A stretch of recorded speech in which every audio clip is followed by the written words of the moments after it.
àkórí ọ̀rọ̀ mi sí ọ lónìí òun náà ni mẹ̀ẹ́ nínú ẹ̀mí. Mẹ̀ẹ́ nínú ẹ̀mí. Ṣé o mọ̀ wí ọ̀nìyàn lọ̀nìyàn ya jẹ́? Èdè ṣìkété ò gbà kọ̀nìyàn nínú ẹ̀mí. Torí pé ẹ̀mí, ọkàn àtọra mẹ́tẹ̀ẹ̀ta nì lè parapọ̀ kẹ̀ jẹ́ odidi ọ̀nìyàn. Ṣùgbọ́n èyí kọ́ pariwo jù òun ni tọra. Ṣùgbọ́n kọ̀nìyàn bá ní àsopọ̀ àti òbárìnpọ̀ kó gúnmọ́ kó lérè pẹ̀lú Ọlọ́run. Irú ọ̀nì báà ó gbọ́dọ̀ yí ọnú ẹ̀mí lọ. Ó ní ọ̀pọ̀lọpọ̀ lè gbàgbọ́. Ṣùgbọ́n ẹran ara ń kà á jẹ, ń kà á mu, àwùjọ ń kì í ọ̀nìyàn àmọ́ sì ọ̀nìyàn láyìíkára. Ẹ̀já aráyè yọ rárá kò nínú ariwo àgbágbù àtòfìfo àgbá àgbá ẹ̀ka kò yí aká kà á lé ká kéèlèrè.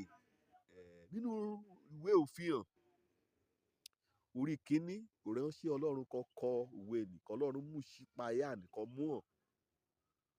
Nínú orí kínní kan bá wo ẹsẹ̀ kẹwàá fún yín nínú ẹ̀mí níjọ́ Olúwa. Èyí ni àpọ́stélì Jòhánù olùfẹ́. Fún yín nínú ẹ̀mí níjọ́ Olúwa. Níjọ́ ni ó dá mọ̀ pé ẹ ṣẹ̀ranra kẹ́ fọhùn. Ẹ̀mí Ọlọ́run ó ti gbé ọ. Òrírí kan máa ń ṣẹlẹ̀ léyìí ni kọ̀nìyàn bá yọ̀ ya ara rẹ̀ sọ́tọ̀ ló gbà múrìn. Ọyọ́ mo ṣe pé ọkàn ẹ̀ gbàwẹ̀ kẹ́ẹ̀kan mọ̀ọ́mọ̀ kẹ́ tìkù mórí. Kẹ́ a ṣe àfẹ́rí wà láàyè Ọlọ́run. Káyé yìí sì ti díjú tó náà bá wọn tèrè rá kẹ́ ẹ ṣàfẹ́rí iwájú Ọlọ́run wà láàyè Ọlọ́run. Kàn á lọ nínú ẹ̀mí. Kọ́ bá mẹ́ ṣe àsìkò tí a kẹ́ ẹ ráyé sọlé lọ sórí òkè kan sọ́dẹ rádaràda. Ibi kò yẹ kí àwọn ní ẹ̀mí kàn àgàn lórí òkè. Ibi kan dákẹ́ rọ́rọ́. Èṣì bí kì á lálùpàyídà kan tí a sọ du wòlíì àtọlọ́ṣà. Kan tí lọ ní mọ́lẹ̀ nínú ìṣekúṣe. Kan tí ta òróró àtàṣọ ògbójú. Kan tí mú ohun múrìn kàn rò pọ̀ mọ́ ìrere àti ìgbàgbọ́. Inú ẹ̀mí kì Jòhánù kọ́ àlejò Olúwa. Wọ́n mọ̀ bí ibi kan ti ṣe nínú bíní sí. Kan lé kò láàrin ìlú. Irú rẹ̀ yẹ lọ́nì kẹ́gbẹ́ láàrin ọ̀nìyàn. Wọ́n lé sí ẹ̀yìn odi nínú erékùṣù Pátímò ibẹ̀ léà. Ẹ̀sùn ayé kankan wà máa yà kó kọjọ́ lójú. Ọjà kún gbajúmọ̀ Ọlọ́run.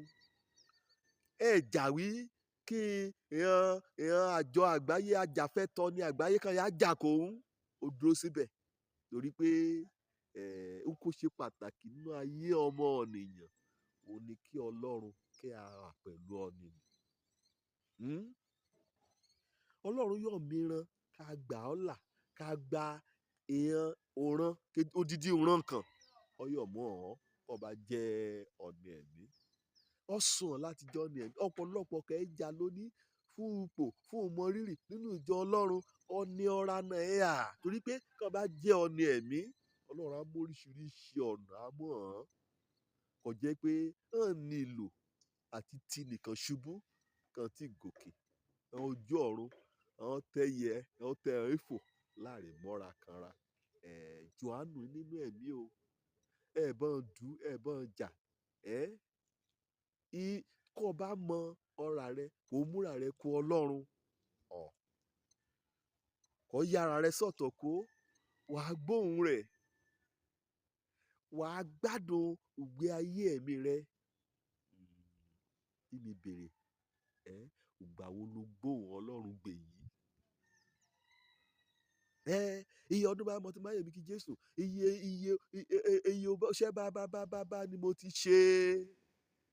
Bóyá ìgbà kó gbóhùn Ọlọ́run gbẹ̀yìn. ló gbà kọ́ Ọlọ́run gbà ọ́ là nílé ìwé girama, kì í ṣe fellowship èèyàn ọmọ ṣùkúrù bóyá ọ̀gbẹ́ ló ti gbóhùn Ọlọ́run gbẹ̀yìn. Ṣùgbọ́n bá wọ̀ ẹ́ ti dọni lílá lọ́kàn rẹ̀ yá lọ gbágbàgbá ẹ̀sùn kankan Ọlọ́run bá ẹ wí.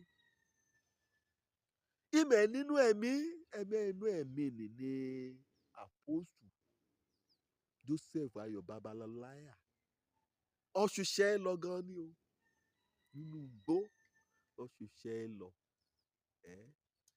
ẹwà katakata ṣùgbọ́n ẹ nínú ẹ̀mí wà mọ̀ wí ọ̀nìyàn yóò wà nínú ọjà òyìnbó ẹlẹ́gbẹ̀rún ẹrẹ̀kẹsán àbí ọjà kọjà kan ń ná lù rẹ kẹ́ẹ̀dẹ̀ dúrósùsọ rẹ̀ náà síbẹ̀síbẹ̀ kí a nínú ẹ̀mí wà mọ̀ wí ọ̀nìyàn wakọ̀ ẹ lọ kẹ̀yà nínú ẹ̀mí ọ̀pọ̀ ìgbà lè ṣẹlẹ̀ ẹ̀mí òun akẹ́kọ̀ọ́ páàkì ọkọ̀ rẹ̀ bẹ́ẹ̀ mọ̀ bóyá ó ṣẹlẹ̀ bá a sí ọ rí àìkò mú bírò rẹ̀ gègé rẹ̀ kó miwé kọ̀ọ̀kan bá a sílẹ̀ àríméyé ògbà bèrè lọ́yàn rà kàn bọ́ lọ́rùn lò nínú ẹ̀mí wọn yóò jẹun bá kàn ti ya jíjẹ nìsí mọ́ bá kò fẹ́ gbé síbí àkọ́kọ́ Ọlọ́run kì í gbé sílẹ̀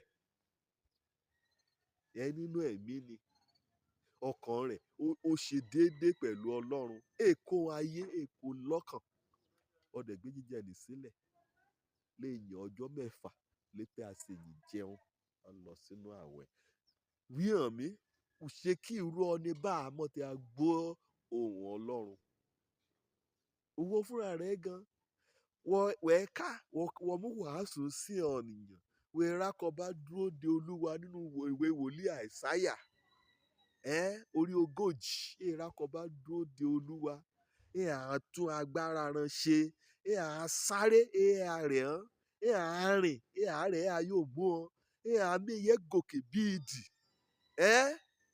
wọ́n ká sí ọ̀nìyàn wẹ́ẹ́ wàásù rẹ̀ ìjọ wo gan-an lùwọ́ fúnra rẹ̀ dúró de Olúwa àwẹ̀rẹ̀ dán burúkú kò ọ́ ìṣọ́ òru ọ́ di èèwọ̀ kò ọ́ kọ́ ni a ṣe àṣàrò kí a ka Bíbélì kí a ṣe òdàpọ̀ pẹ̀lú Ọlọ́run lákòókò dákẹ́jẹ́ àbí lákòókò òpàgọ́ aládàáni ó rí sún ọ ó rí ìròyìn sí ọ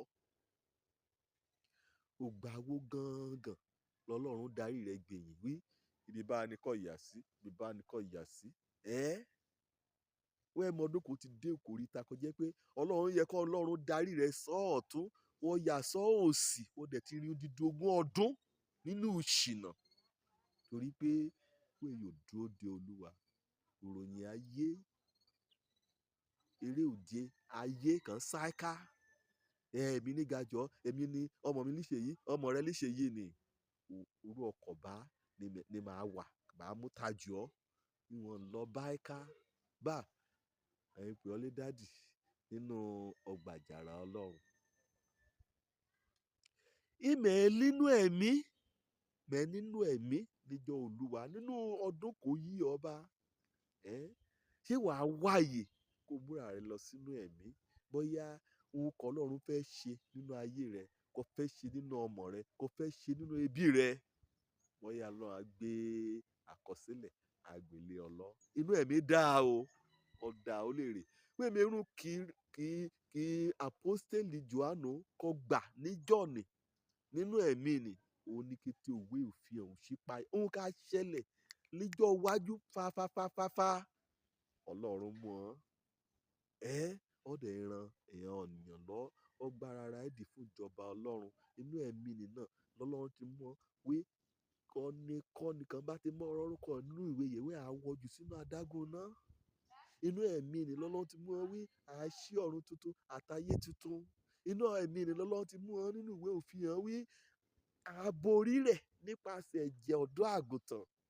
inú ẹ̀mí náà ti wí bẹ́ẹ̀ pé òwọlé yẹ láti gba ògo àti ọlá torí pé òwọlé dáhùn kété inú ẹ̀mí ni lọ́lọ́run ti kọ lẹ́tà sí kété òjò méjèèje kẹ́lí Asia inú ẹ̀mí ni lọ́lọ́run ti mọ́ra hàn lóríṣiríṣi ògbàsókè ní òpin ayé ni àti pé ọ̀rọ̀ Ọlọ́run kò ń gbélé ọlọ́ kọ́ni mọ́ yọ kó níbẹ̀ kọ́ni mọ́ mú kún ṣé wẹ̀ nínú ẹ̀mí látọdún gbọọrọ lọ ti yínú ẹ̀mí gbè Ọlọ́run ké sí ọ yàrá rẹ sọ̀tọ̀ tìrà rẹ mọ́ Ọlọ́run gbàmú dìmọ́ pé wàá bá rìn nínú oṣù wàá bá rìn nínú ọ̀sẹ̀ wàá bá rìn nínú ọdún wàá gbóhùn ẹ̀ gbẹ láyé rẹ̀ á dáa kété rádaràdà ni Ọlọ́run ajá kan yọkò lébẹ̀ amórí ọ̀fẹ́ amúkọ̀ amọ́ra hàn